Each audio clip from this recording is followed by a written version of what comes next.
Welcome back to Shredders Not Dead. If they make you bang your head, we'll talk with them or about them. And I'm very pleased to announce today that I'm joined by the very talented Stephen Wilson. How are you doing today? I'm very good. Thank you for having me. Thank you. Lovely to hear that. So we're talking today about the Harmony Codex, your seventh solo studio album, if Wikipedia is to be believed on that figure, and one of a massive career of not just writing but producing, and being involved in general in heaps and heaps of projects. This latest album seems to have a really nice feel for blending, shall we say, pop sensibility with prog that is interesting, and seems to capture a little bit of the best of both worlds. My little one-sentence review of this is that it's a case of you know the rules, so you know how to break the rules, and I think that's what makes this sort of music good. I'm just wondering if that sentiment resonates with you at all. That's an interesting way of putting it. I mean, the way I've kind of been rationalizing it to myself and to people I've been talking to is, having been doing this for 30 years now, I've been making records for 30 years. The idea of making music which is generic just doesn't appeal to me anymore. So what I'm looking to do really is try to create my own musical world. So, and you kind of hinted at this, I think, in your question, is that the album, it doesn't really settle into any genre. It's constantly kind of confronting your expectations. One minute it's ambient, the next minute it's industrial, the next minute it's jazz, the next minute it's prog, the next minute it's pop. And I think the overall impression that you come away with, or at least I hope you come away with, is this is simply a Stephen Wilson album. It sounds like a Stephen Wilson album. It's kind of created, it's carved out its own little space, its own little genre for that 65 minutes that you're listening to it. Yeah, absolutely. I mean, a particular favourite of mine, towards the back end of the album, Actual Brutal Facts, I think, has some moments on it for me that sum up what I would classify this album if I were to try and do such a silly thing as put it in a box. But it almost feels like, a landscape or a cinematic, and I know that's a term you've been using with the press cycle for this. It's an interesting concept, this idea that you're presenting a spatial and a visual thing with music. I think one of the things that's been sad, a little bit sad for me growing up, as a teenager discovering music and now having reached this stage of my career, what's been a little sad to me is seeing that the sort of ability for people to engage with, particularly with albums, the album as a kind of something analogous with watching a movie or reading a book, from beginning to end, has kind of disappeared. There's a lot of emphasis now from the industry on being able to sell yourself in the space of a TikTok video, 15 seconds or 30 seconds on YouTube. And to me, that's really tragic because I grew up, very much engaged with the idea of the album as a musical continuum, as something you listen to from beginning to end. You kind of allowed it to take you on a journey and tell you a story, and to surprise you along the way and confront your expectations along the way. So I think it's part of being, we all live in the 21st century and we're all kind of in this technological world now where we're constantly bombarded with content, and all the stresses and anxieties of the 21st century. And very rarely, and I speak for myself too here, I'm certainly not exempting myself from this. We very rarely get the chance to actually just kick back, put an album on, close our eyes, and completely engage with it on a very deep level, which is pretty much the way I discovered music as a teenager. And I miss that. So I think part of the process of making a record like the Harmony Codex is let's get back to that idea. Let's not underestimate the intellect or the ability of the listener to allow themselves to be taken on this sort of more soulful experience.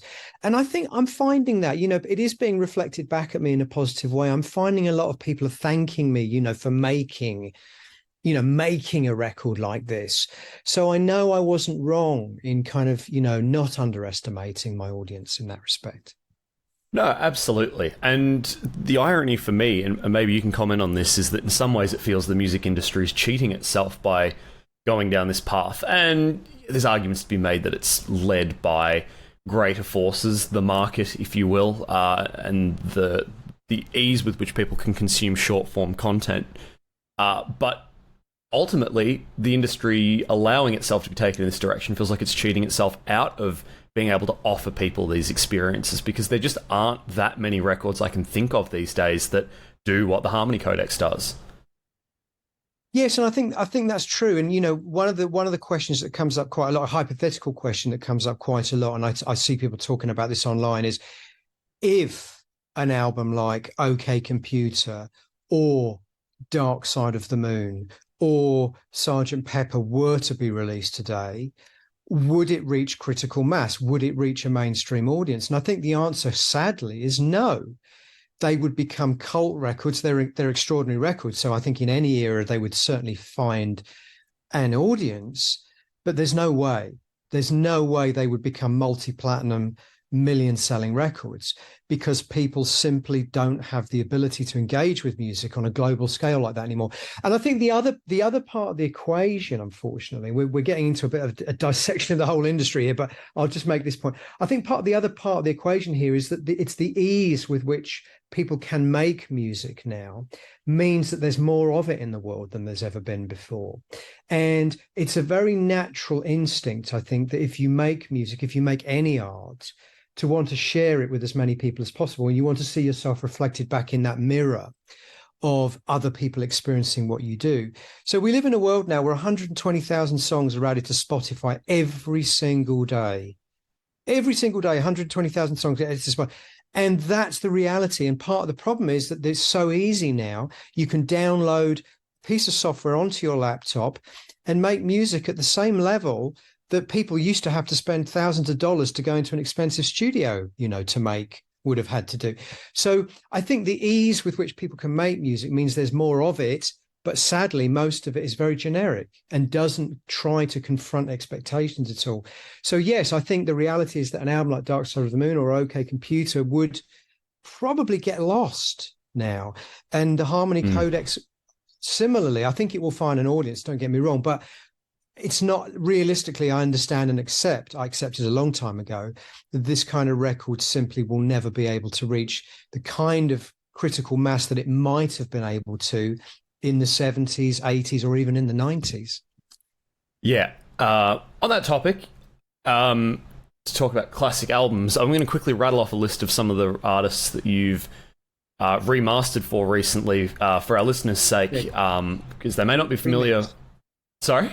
Sorry, I need to correct you there, Jordan. Remixed. I don't do remastering. I remix. Yeah. Remixed. Okay, thank you for clarifying that. However, that includes Jethro Tull, personal favourite of mine, Gentle Giant, The Who, Tears for Fears, even Kiss and Black Sabbath, if I'm to be correct on those.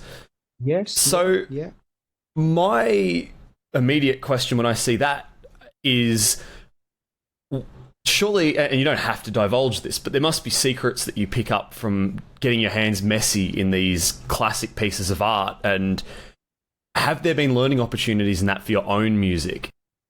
I think the simple answer to your question is obviously yes. But I think more broadly speaking, everything I do, I feel I'm still learning. I was never taught how to do anything. I'm self-taught guitar player, self-taught keyboard player, self-taught producer, self-taught engineer, self-taught singer. I kind of learned from my mistakes. And I've been doing this 30 years now. I became a professional musician in 1992. So, and I made a lot of mistakes, to be fair, early on, particularly. And I think I've learned from everything I've done. But yes, you're absolutely right to say that. I mean, all of these, particularly, when I'm working on albums from lots of different eras, the whole philosophy of recording, as I'm sure you're aware, has changed pretty much from decade to decade. Remixing an album from the 60s is very different to remixing an album from the 70s. Remixing an album from the 70s is very different to remixing an album from the 80s. The technology was constantly changing. And the sort of approach to recording and production of records and studio production was constantly changing. And a lot of times I'm having to kind of figure these things out, the hard way, just by listening and sort of trying to figure out, well, what were they doing there? How did they do that? How did they create that effect? because a lot of the time they don't remember. I mean, I can go to, Ian Anderson from Jethro Tull, or Nile Rodgers from Chic, or Roland from Tears for Fears, and say, how did you do that? It's like, I don't know. It's like 40, 50 years ago. So they don't remember. So a lot of the time I'm like, well, I have to figure out how I can recreate this effect that they got in the original mix. So that by definition then becomes part of my toolbox. When I come to make my own music, I've got all these other techniques that I've kind of picked up. So as you suggest, there's always this constant learning thing going on where I'm learning about the philosophy of recording from all these different eras, and also different genres. Remixing an album by Chic is very different to remixing an album by The Who, is very different from remixing an album by Black Sabbath, as you can imagine. So there's all these different kind of philosophies in terms of the kind of style of music that are different as well. Yeah, the other part of that really intrigues me, on one of your more recent records, I believe you had both Enter Shikari and Elton John on the same record. And in terms of mixing work, you've collaborated with bands like Opeth, who are a death metal cult classic, and Tears for Fears, I don't think could be a more different band than that. Not trying to blow smoke up your ass here, but the thing that I admire about your career is the ease with which you seem to be able to translate your vision for music, both the stuff you're writing and the stuff you're working with others on, between very different musical languages. Is that something you've had to actively work at, or is that something that comes easy to you? No, I've never. I wrote about this in my book, actually, which I published just last year. This whole idea of listening across genres is something that was in me right from the very beginning. And I almost didn't understand the notion of genre. And because my mum and dad both had very different sort of listening tastes too. So I grew up listening. I grew up in a house where my dad listened to conceptual rock stuff like Dark Side of the Moon and Tubular Bells. And my mum listened to fantastic disco music like Chic, the Bee Gees, ABBA, Donna Summer, and she also listened to Frank Sinatra and stuff like this. And I just thought it was all magical. I thought it was all magical. And it was only later on when I became, a teenager that I realized actually a lot of people kind of listen within genre. And so this kind of circles right back to the beginning of our conversation in a way. And what I was trying to do with the Harmony Codex. I realized a long time ago that most people have this thing of musical taste. They listen within a set of parameters. This is what I like. I like music that exists in this particular. I never had that. And I still to this day will listen to the Bee Gees, followed by a Japanese noise band, followed by a free jazz band, followed by, I don't know, to me, it's all magic. It's all magical. So yes, you're right. When I sort of step back and I look at my career, it must seem strange to other people. Like on this new record, I've got collaborations with the Manic Street Preachers. I've got collaborations with Interpol. I've got collaborations with Meat Beat Manifesto, which is this kind of industrial hip hop band. And to me, they're just all people I love. They're all people whose music I admire, I was a fan of, and I invited them to collaborate on the record. Interpol, Michael Ackerfeld's on the record, So to me, it doesn't seem strange. And it's only when I sort of think about it from someone else's perspective that I can see how it's not a traditional way to go about your career. But that's me. That's been me all the way from the beginning, really.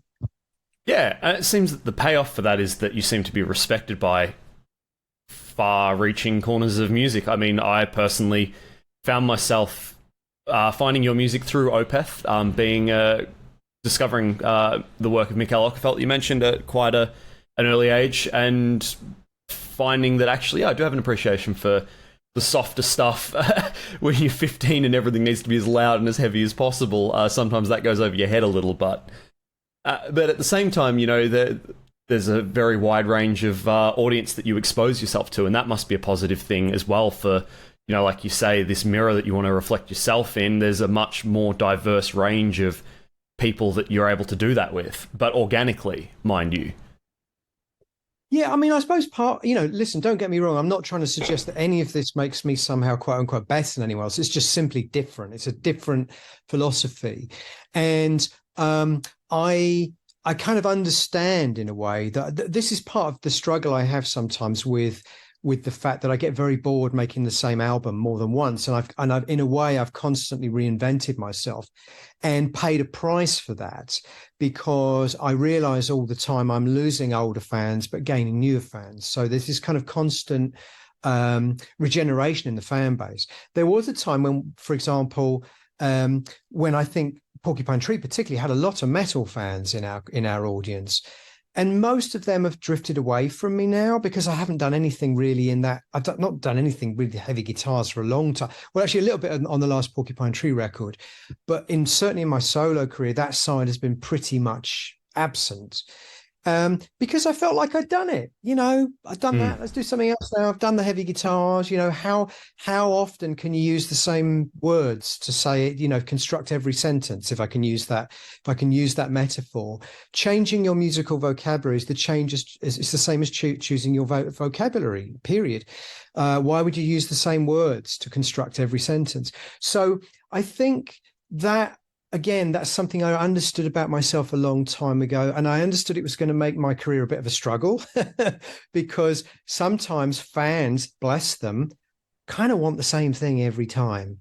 And, Michael's been through this too, as I'm sure you're well aware. I know Opeth, Australia's their biggest market, I believe. So I'm sure a lot of people out there in Australia will know exactly what I'm talking about with Opeth.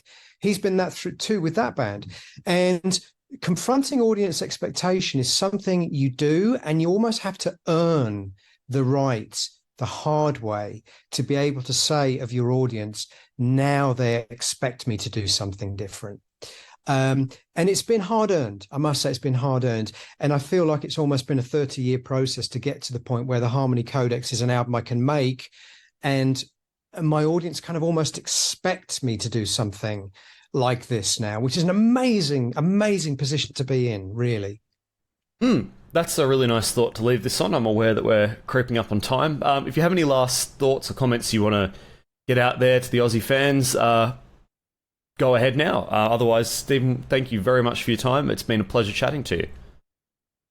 I just hope that everyone will enjoy this. It is a piece of cinema for the ears, so go with it. Thanks very much, Jordan. Been a pleasure to speak to you.